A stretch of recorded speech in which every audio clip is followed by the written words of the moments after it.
এই ধরনের উচ্চ শিক্ষিত লোক, জ্ঞানী গুণী লোকেরা একটা খসড়া আপনার দিবেন, সেই খসড়ায় একটা ডাহা মিথ্যা কথা থাকবে, এটা আমরা প্রত্যাশা করেছিলাম।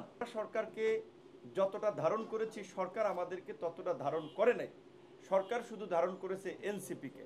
আপনারা যারা উপস্থিত হয়েছেন কষ্ট করে, সকলকে শুভেচ্ছা এবং অভিনন্দন জানাচ্ছি।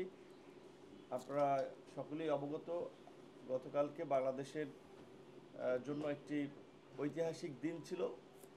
সেই দিনে আরেকটি নতুন ইতিহাসের সৃষ্টি হয়েছে জুলাই ঘোষণাপত্র প্রদানের মাধ্যমে। সেজন্য অবশ্যই আমাদেরকে সরকার এবং সরকারের প্রধান তাকে ধন্যবাদ জানাতে হয়, কিন্তু আসলে আমরা ধন্যবাদ জানাতে হচ্ছে কি বলবেন, একটু মানে পুরোপুরি সন্তুষ্ট নয় এমন একটা অবস্থায়, অর্ধেক সন্তুষ্টি নিয়ে অর্ধেক অসন্তুষ্টি নিয়ে সরকারকে আমাদের ধন্যবাদ জানাতে হচ্ছে। কারণ যেহেতু আমরা শুরু থেকেই বলে আসছি, এই গণ অভ্যুত্থানের মধ্যে দিয়ে গঠিত অন্তর্বর্তীকালীন সরকার আমাদের সকলের সরকার। এই সরকারের ব্যর্থতা মানে আমাদের সকলের ব্যর্থতা। এই সরকারের ব্যর্থতা মানে দেশ আর একটা নতুন সংকটে পতিত হওয়া। সেই জায়গা থেকে আমরা সরকারকে ওন করেছি, ধারণ করেছি, কিন্তু প্রকৃত অর্থে আমরা সরকারকে যতটা ধারণ করেছি, সরকার আমাদেরকে ততটা ধারণ করে নাই। সরকার শুধু ধারণ করেছে এনসিপিকে, যেই কারণে সমস্ত কর্মকাণ্ডে দেখবেন এনসিপির একটা প্রাধান্য। সদ্য নতুন দল, গঠিত দল, এমনকি এই যে ঐতিহাসিক জুলাই ঘোষণাপত্র দেওয়া হলো, ভাই ইতিহাস টেনে গালগপ্প অনেক করা যায়, কিন্তু যে কোনো একটা বিষয়ে আপনাকে টু দ্য পয়েন্টে আসতে হয়, সামারিতে আসতে হয়।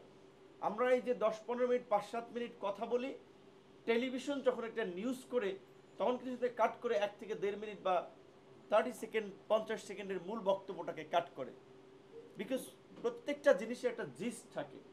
তো এই গণ অভ্যুত্থানের জিস্ট, এই গণ অভ্যুত্থানের মূল মন্ত্র, এই গণ অভ্যুত্থানের মূল প্রেক্ষাপট ছিল 2018 সালের কোটা সংস্কার আন্দোলন। যেই আন্দোলনকে কেন্দ্র করেই, যেই আন্দোলনের মধ্যেই গড়ে উঠেছিল আমাদের ছোট ভাই বন্ধুদের, কিশোর বন্ধুদের নিরাপদ সড়ক আন্দোলন।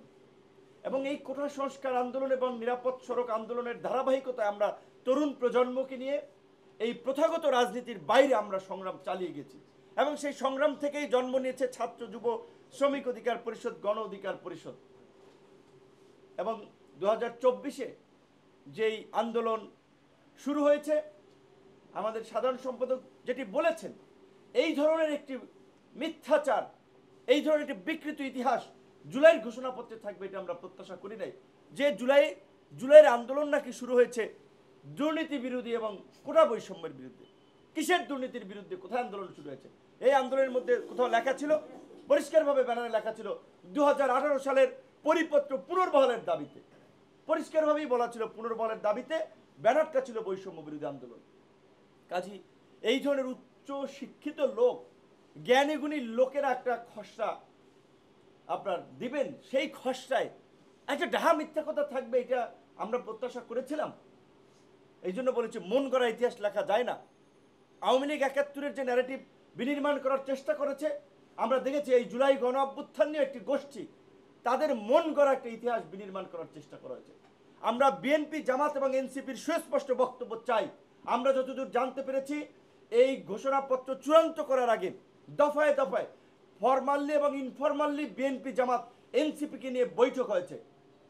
তাহলে বিএনপি, জামাত, এনসিপি এই মিথ্যাচার স্বীকৃতি দিয়েছে কিনা, কিংবা এই মিথ্যাকে ধারণ করে কিনা, আমরা সেটি জানতে চাই তাদের কাছে। যেহেতু আজকে প্রত্যেকটি দল আনুষ্ঠানিক প্রতিক্রিয়া দিচ্ছে, এই বিষয়ে সুস্পষ্ট তাদের মন্তব্য আমরা জানতে চাই। যেখানে আমরা বারবার এই আওয়ামী ফ্যাসিবাদকে নিয়ে সমালোচনা করি, মুক্তিযুদ্ধের এককেন্দ্রিক বয়ান নিয়ে আমরা সমালোচনা করি, তাহলে কেন আমরা এই জুলাইয়ের গণ অভ্যুত্থানের 1 বছরে আমরা শহীদদের সংখ্যা নির্ণয় করতে পারলাম না?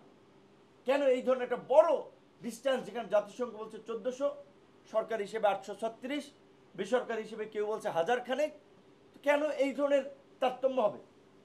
অভ্যুত্থানের 1 বছরের মাথায়ও আমরা একটা সঠিক ইতিহাস জাতির সামনে তুলে ধরতে পারলাম না। এটাই সরকারের ব্যর্থতা, আমাদের ব্যর্থতা নয়। কারণ সরকারের তারা তারা সঠিক ইতিহাস তুলে ধরতে পারে নাই, তারা সঠিক তথ্য জাতির সামনে উপস্থাপন করতে পারে নাই। ঢাকঢোল পিটিয়ে একটা ঘোষণাপত্র দেওয়ার বিষয় জাতির সামনে হাজির করলেন, সেটাতেও শুভঙ্করের ফাঁকি রয়েছে। এইখানে বলা হয়েছে যে পরবর্তী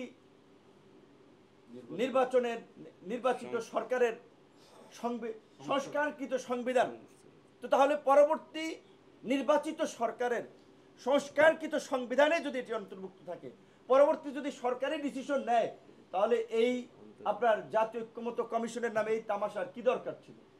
তামাশার তো কোনো দরকার নাই।